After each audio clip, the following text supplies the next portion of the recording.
एकदा जोरदार टाळ्यांनी स्वागत.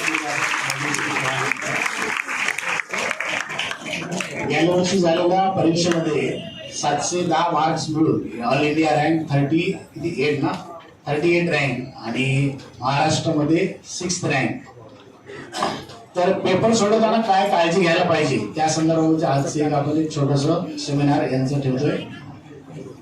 तर प्रथम या परीक्षेमध्ये आताची परीक्षा द्यायची आपल्याला, या परीक्षेमध्ये आपलं प्लॅनिंग कसं असायला पाहिजे, 3 तासामध्ये स्वतःला कसं मेंटेन करायला पाहिजे याविषयी आपण आता मधुश्री यांच्याकडून ऐकणार आहोत. तर तुम्ही अगोदर एक सांगतो, तुम्हाला काही प्रश्न असतील तर तुम्ही ते अगोदर विचारा. अगोदर आपण यांचं स्वागत करूयात, यांचं सत्कार करूयात. एकदा जोरदार पुन्हा टाळ्यांनी स्वागत करूया.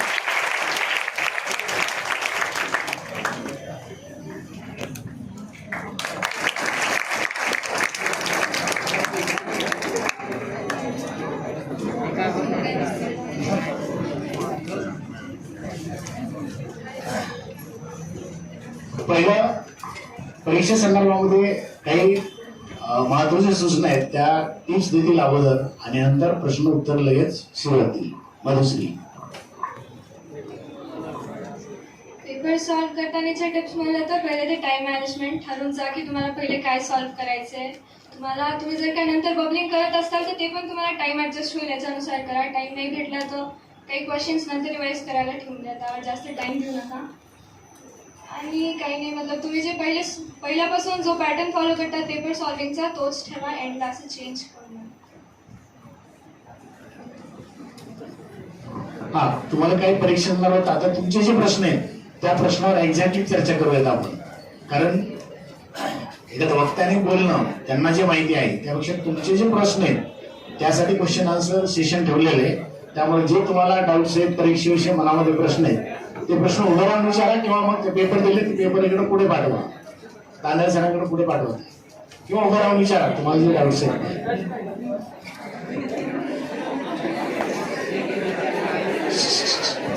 परीक्षेचे रिलेटेड, प्लॅनिंगच्या अभ्यासाचे रिलेटेड जे पण तुमचे डाऊट्स आहेत ते डाऊट्स विचारा.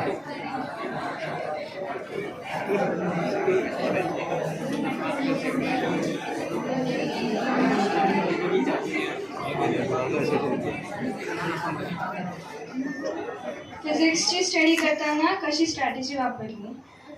फिजिक्सचं आम्हाला जे आम्ही क्लास नोट्स बनवायचो तेच मोस्टली मी रिवाईज करायचे. त्यामधून मग फॉर्म्युला डिराईव्ह कसा झाला हे बघून आणि क्वेश्चन सॉल्व्ह करून करून तसेच फॉर्म्युला लर्न झाले सर्व.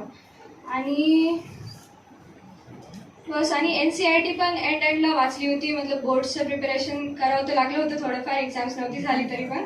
मग त्यावेळेस NCERT पण वाचली होती आणि मग नोट्स वाचून वाचून फॉर्म्युला पण लर्न झाले होते. तशाने मग स्पीड वाढली सॉल्व्ह करताना प्रॉब्लेम्स.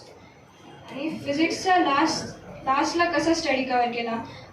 मी जेव्हा नोट्स एंडला रिवाईज करत होते तेव्हा मग मी शॉर्ट नोट्स बनवून ठेवल्या होत्या. काही म्हणजे एंडला फुल सिलेबसचे टॉपिक्स असताना आपल्या सगळ्या गोष्टी रिवाईज होऊ शकत नाहीत, म्हणून मग मी असं शॉर्ट नोट्स बनवून ठेवले होते. त्यामध्ये फॉर्म्युला मग सगळं वाचून नाही झालं तर फक्त ते फॉर्म्युला वाचून पेपर द्यायला जायचं. आणि काही बेसिक गोष्टी ज्या लास्ट टाइम चुकल्या होत्या त्या पण त्याचं कन्सेप्ट काय चुकलं होतं हे मेनली लिहून ठेवायचे आणि मग तेच रिवाईज करायचे एंडला.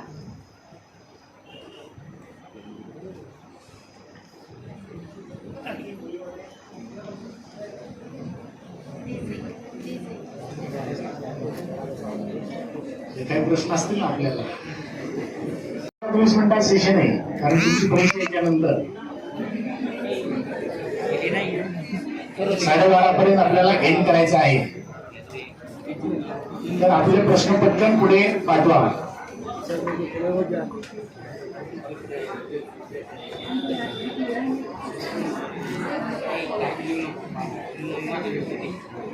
फिजिक्सची NCERT वापरण्यामागे कारण काय.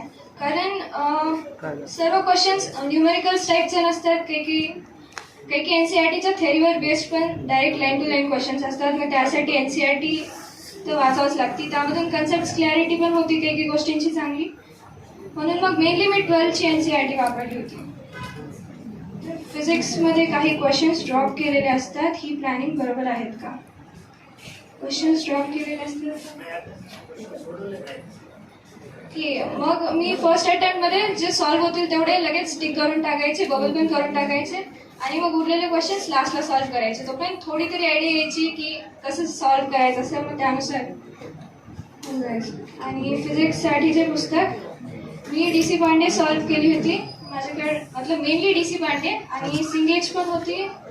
सिंगेज पण कधी कधी सॉल्व्ह करायचे, सोबत मग past year questions, previous year questions आणि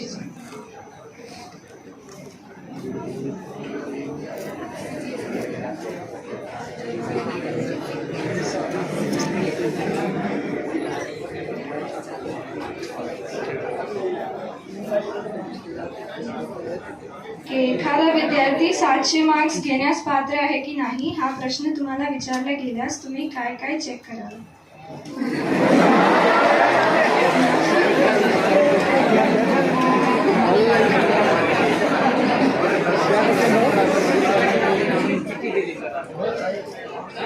उदाहरण, वीकली टेस्टमध्ये मार्क्स किती असावेत?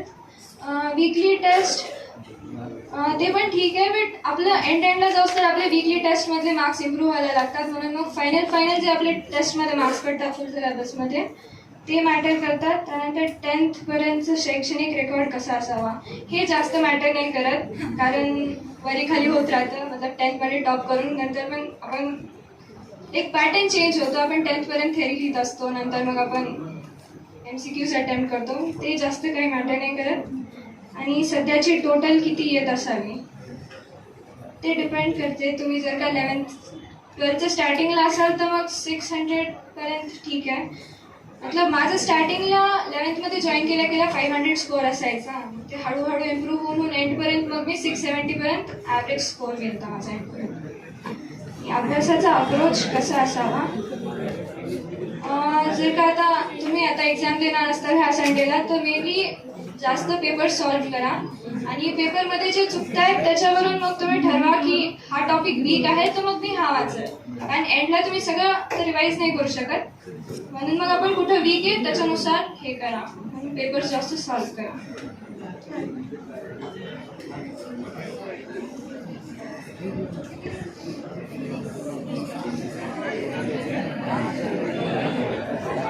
ही टेस्ट हार्ड गेल्यावर डिप्रेशन मध्ये जातो.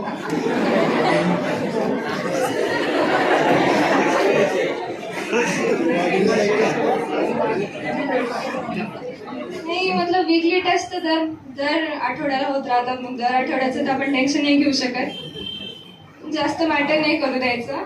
फक्त लास्ट टाइम चुकलं तर मग ह्यावेळेस त्या सब्जेक्टला इम्प्रूव्ह करायचं ट्राय करा, कारण 2 वर्ष तर टेस्ट वीकली होतच राहणार आहे. तुम्ही दर सॅटर्डेला तर टेन्शन तर नाही घेणार की फ्रायडे आला सॅटर्डेला जाऊ द्यायचं.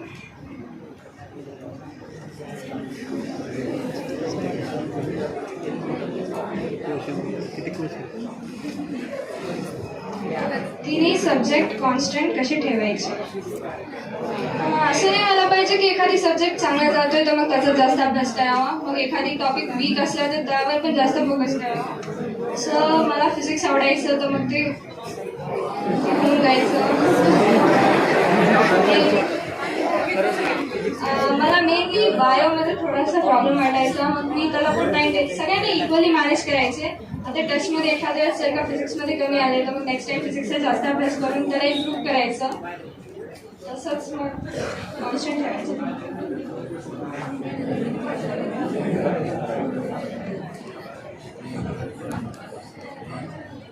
ऑर्गॅनिक केमिस्ट्री कशी प्रिपेअर केली? 11th-12th मी जे क्लासमध्ये नोट्स द्यायचे त्यांनाच मेनली रिवाईज करायचे, कारण आमचे वीकली टेस्ट जे व्हायच्या त्या पण त्याच बेसिसवर व्हायच्या. म्हणून मग मेनली नोट्स फॉलो केल्या आणि मग 12th एंडला जाता मग NCERTला स्टिकअप झाले. मग पूर्ण NCERT वाचली. जे क्लास नोट्स होते त्याच्यावर शॉर्ट नोट्स बनवून ठेवले होते, मग ते शॉर्ट नोट्स प्लस फक्त NCERT ऑर्गॅनिकचे. सो इतक्यावर ऑर्गॅनिक होऊ शकते. म्हणून ऑर्गॅनिक फायनली सगळं NCERTमधून येणार आहे. बस काही कन्सेप्ट्स असतात 11th जे अप्लाय करावे लागतात, म्हणून मग नोट्स, क्लास नोट्स.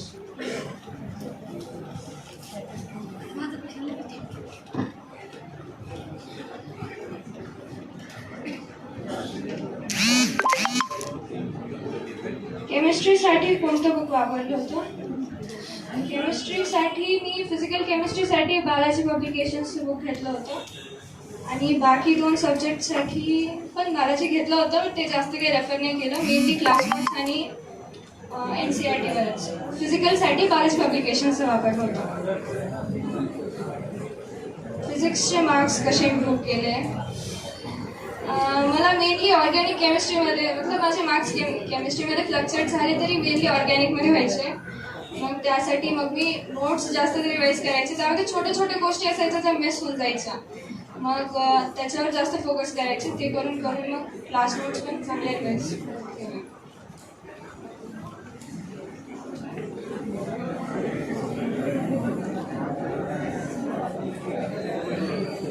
NCERT सोडून दुसरी कोणती बुक प्रिपरेशनसाठी यूज करायची?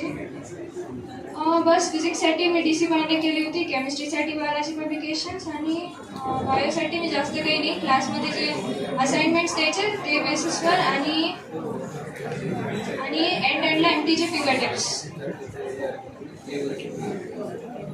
तिन्ही सब्जेक्टला टाईम मॅनेजमेंट कशी करायची आणि किती तास? माझ्यानुसार तर मी प्रत्येकाला 1-1 तास द्यायचे. म्हणजे मी स्टार्टिंगला फिजिक्स सॉल्व करायचे, ते 1 घंट्यामध्ये सॉल्व करायचं. नंतर केमिस्ट्री 1 घंट्यात, नाही झालं तर मग त्याच्यानुसार टाईम ॲडजस्ट करायचे आणि मग फायनल 1 आवर बायो प्लस जे क्वेश्चन्स राहिले होते त्याला रिवाईज करावे. पेपरमध्ये कोणती मिस्टेक नाही करायची. कॅल्क्युलेशन मिस्टेक्स होणार नाही. ॲटलिस्ट फायनल एक्झाम आहे ते विचार करून खूप हळूहळू सॉल्व करा पेपर, कारण सिली मिस्टेक्स होत राहतात, ते नाही होऊन द्यायचे फायनल एक्झाममध्ये.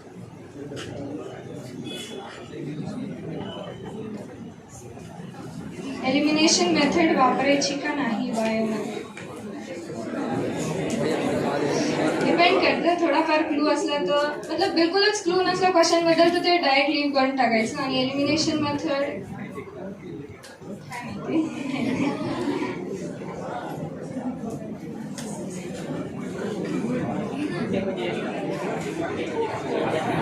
हा प्रश्न फार वेगळा आहे. वर्षभर अभ्यासच केला नाही, आता काय.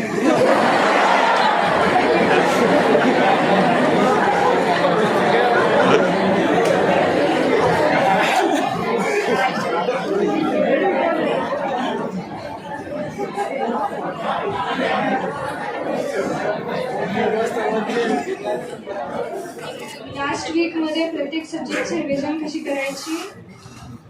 तुम्ही जे शॉर्ट नोट्स बनवले होते ते आणि प्लस NCERT अजून एकदा रिवाईज करून टाका. आणि केमिस्ट्रीची रिव्हिजन, केमिस्ट्रीमध्ये मेनली फिजिकलसाठी तर फक्त फॉर्म्युलेज लागतील, प्लस 12ची NCERTमधले काही टॉपिक्स तुम्ही रिवाईज करू शकतात अजून एकदा.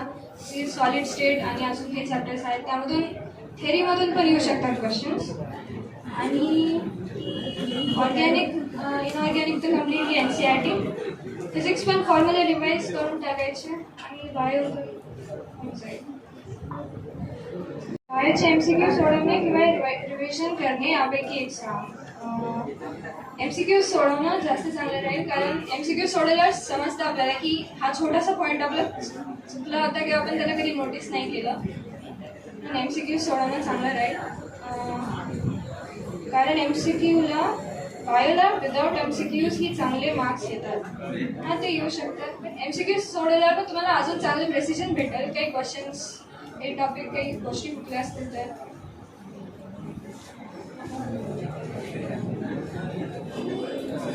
ग्रँड किंगडम आणि ॲन्युअल किंगडमच्या एक्झाम्पलसाठी काय ट्रिक वापरली? ट्रिक नव्हतं, फक्त NCERTतले एक्झाम्पल्स लर्न करायचे होते. तिथं 11th सारखे रिवाईज म्हणून होत गेले, काही ट्रिक नव्हती. एक्झामच्या आधी नर्वस झाल्यावर काय केलं? ॲक्च्युली एक्झाम 2 वाजता चालू होती, आपण 12 वाजल्यापासून सेंटरवर जाऊन बसतो. तिथे 2 घंटे असंच बसल्या बसल्या ती सगळी नर्वसनेस निघून जाते. मतलब आपल्याला असं वाटतं नॉर्मल आपण जसं स्कॉलरशिप आणि TSची एक्झाम द्यायला गेलो तशा टाईपचं वातावरण, नर्वसनेस जास्त काही राहत नाही.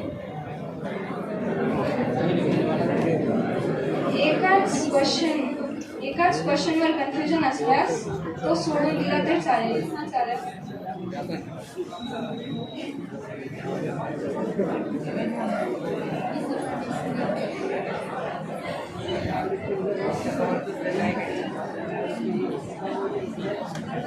डिस्ट्रॅक्शन्स कशी दूर केले? 2 वर्ष तुम्ही फंक्शन्स अटेंड केले का? नाही अटेंड केले काही. माइंड डिस्टर्ब न होण्यासाठी काय करावे? पॅरेंट्सची हेल्प घ्या. काही बोर वाटलंच तर मग फोन करा आईवडिलांना.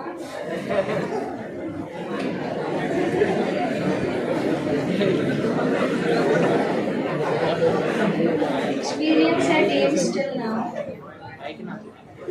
एम्सचा एक्सपिरियन्स म्हणजे तर लाईक मस्त आहे. तिथले स्टुडंट्स पण लाईक फार शार्प आहेत. ते असं नाही, ते खरंच खूप शार्प आहेत. असं ते पटकन रिवाईज एखादी गोष्ट करू शकतील असे टाईपचे आहेत. आणि मग आपण मागे राहू नये हे विचार करून पण मग आपण अभ्यास करायला लागतो. आणि बाकी नॉन अकॅडमिक गोष्टी पण खूप साऱ्या आहेत. जसं फंक्शन्स होत राहतात.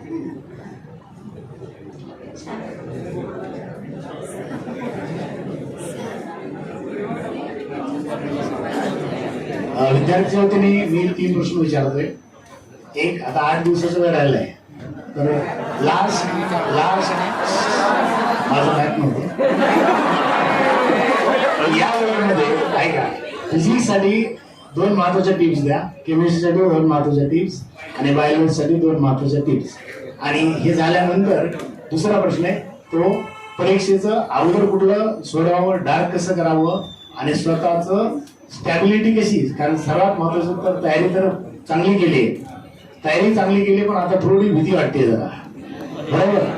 तर पहिले या 8 दिवसाविषयी सांगा, मग पुढचा प्रश्न विचारा.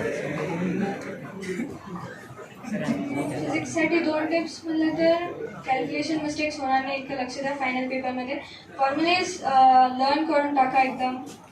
त्याचं डेरिव्हेशन कसं आहे हे लक्षात असल्यावर मग तुम्हाला ट्रिकी क्वेश्चन जरी दिला तरी मग तुम्ही ते त्यानुसार सॉल्व्ह करू शकता. फॉर्म्युला प्लस त्याचं डेरिव्हेशन कसं आलं हे शॉर्टमध्ये लक्षात असल्यावर मग सांगता येईल. आणि NCERTतले काही टॉपिक्स आहेत 12th मधले काही ते पण वाचून जा. आणि केमिस्ट्रीमध्ये फिजिकल केमिस्ट्री तर इझी आहे. फॉर्म्युलेज लर्न असल्यावर सहज होऊन जाईल. त्याचे हार्ड कॅल्क्युलेशन्स पण नसतात. मेनली ऑर्गॅनिक इनऑर्गॅनिकमध्ये तुम्ही NCERT चांगली केलेली पाहिजे, खूप चांगली. आणि बायोमध्ये काही नाही. NCERT तुम्ही 2 वर्ष वाचलेली आहे तर तेवढा कॉन्फिडन्स घेऊन जायचा की मला येईल सॉल्व्ह करता, मी आरामशीर करेल. फक्त फायनल एक्झामला कॉन्फिडन्स पाहिजे स्वतःमध्ये की मी जितकं वाचले, मी चांगला टाईम युटिलाइज केला आहे 2 वर्ष, मी आता चांगलं देऊ शकेल माझं फायनल पेपरला. त्यावरून पण होऊ शकतं त्यांचं. डिप्रेस नाही व्हायचं फायनल एक्झाममध्ये. आणि टाईमच्या बबलिंगचं मी प्रेफरेबली मतलब मी एंडला सगळं असं चेंज करून टाकलं होतं. ऑनलाईन एक्झाम्स देता मला असं वाटलं की मी पहिले फिजिक्स सॉल्व्ह करायला पाहिजे, मग केमिस्ट्री, मग बायो. आणि मला ती 11thच्या स्टार्टिंगपासूनची सवय होती की मी क्वेश्चन सॉल्व्ह केलं साईडला लगेच बबल करून टाकायचे. मग मी बाकी कधी ऑप्शन्स ट्राय केले नाहीत, म्हणून मग मी असं काही सांगू शकत नाही काय पहिलं करावं. बट मी तर स्टार्टिंगपासून लगेच बबल करून टाकायचं. क्वेश्चन सॉल्व्ह केलं साईडला बबल. दुसरा प्रश्न सोडत असताना कुठला एखादा प्रश्न अवघड वाटला तर तुम्ही तो लगेच सॉल्व्ह करत होता की त्याला स्किप करून पुढे जात होता? काय करायला पाहिजे? मी आता फिजिक्स सॉल्व्ह करायची, क्वेश्चन अवघड वाटला तो सोडून द्यायचा. त्याच्या पुढचं पण जर का असं वाटलं की अवघड चाललंय की ते फिजिक्स डायरेक्ट स्किप करून बायो सॉल्व्ह करायचं. त्यानंतर वापस फिजिक्सकडे यायचं. तर जास्त त्यावर फोकस करायचं नाही. एखादी क्वेश्चन नाही आला तर मग नेक्स्ट टाइम करायचं. शेवटी ट्राय. एक खूप महत्वाचा प्रश्न, बी सेक्शनला कसं फेस करायचं? कारण बी सेक्शन मध्ये काय घोळवण्याची शक्यता जास्त असते. कारण एक्झामिनरनी हे जे भारतातले टॉप माइंडसेट आहेत यांनी हा पेपर सेट करताना एक त्याच्यात तुम्हाला खोज दिलेली आहे.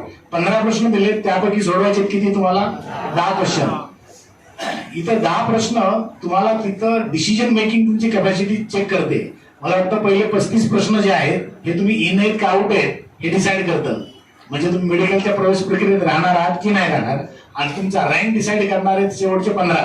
त्यापैकी तुम्ही कोणते 10 सोडवता, ते 10 कोणते सोडवायला पाहिजेत आणि तुम्ही ती फायनल स्ट्रॅटेजी कशी बनवली होती?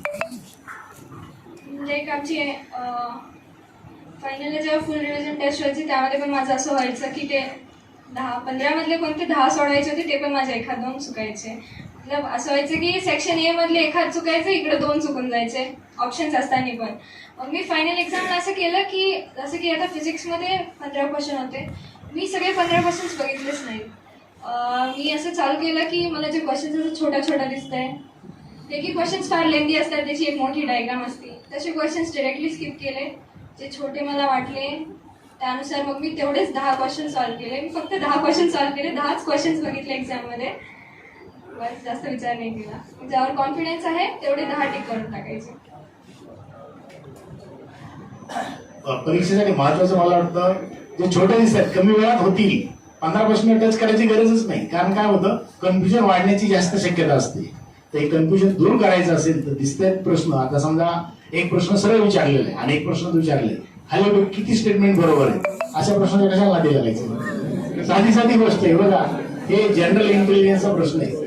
तुम्ही किती स्टडी केलाय याच्यापेक्षा 3 तासामध्ये तुम्ही स्वतःला कसं प्रेझेंट करता हे मॅटर करत आहे. आणि मला वाटतं एक आयडियल खूप चांगलं एक्झाम्पल आता मधुसुरेने सांगितलेलं आहे की तुम्हाला छोटे वाटतायत त्या प्रश्नाला तुम्ही पहिल्यांदा घ्या, कारण तुमचा वेळ कमी लागेल तिथं. टाइम मॅनेजमेंट जे 3 विषयाचं आहे, या 3 विषयाच्या टाइम मॅनेजमेंट विषयी काय सांगाल तुम्ही? त्याच्यामध्ये असं नका करू की बायो येतंय म्हणून बायोला खूप जास्त टाइम दिला, बाकी 2 सब्जेक्ट्सला कमी पडेल. बायो येते तर म्हणजे पटपट सॉल्व्ह करा. फिजिक्स अवघड जाते तर त्याला जास्त टाइम द्या बस. आणि केमिस्ट्री तर मग आपण ॲडजस्ट करू शकतो. मतलब मला फिजिक्सला जास्त टाइम लागला त्या दिवशी, एक तासापेक्षा जास्त टाइम लागला, तर मग मी तो सगळा केमिस्ट्रीमध्ये हे करून टाकलं. लाईक केमिस्ट्री मी लवकर सॉल्व्ह केलं की फायनली मला 1 तास कम्प्लीट उरला होता बायोसाठी आणि रिव्हिजनसाठी.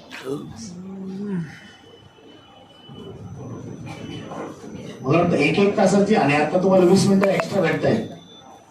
यावर्षी तुम्हाला आता 20 मिनिटं एक्स्ट्रा दिली आहे ऍडिशनल. मला वाटतं निश्चित फिजिक्ससाठी याचं तुम्हाला बेनिफिट होईल.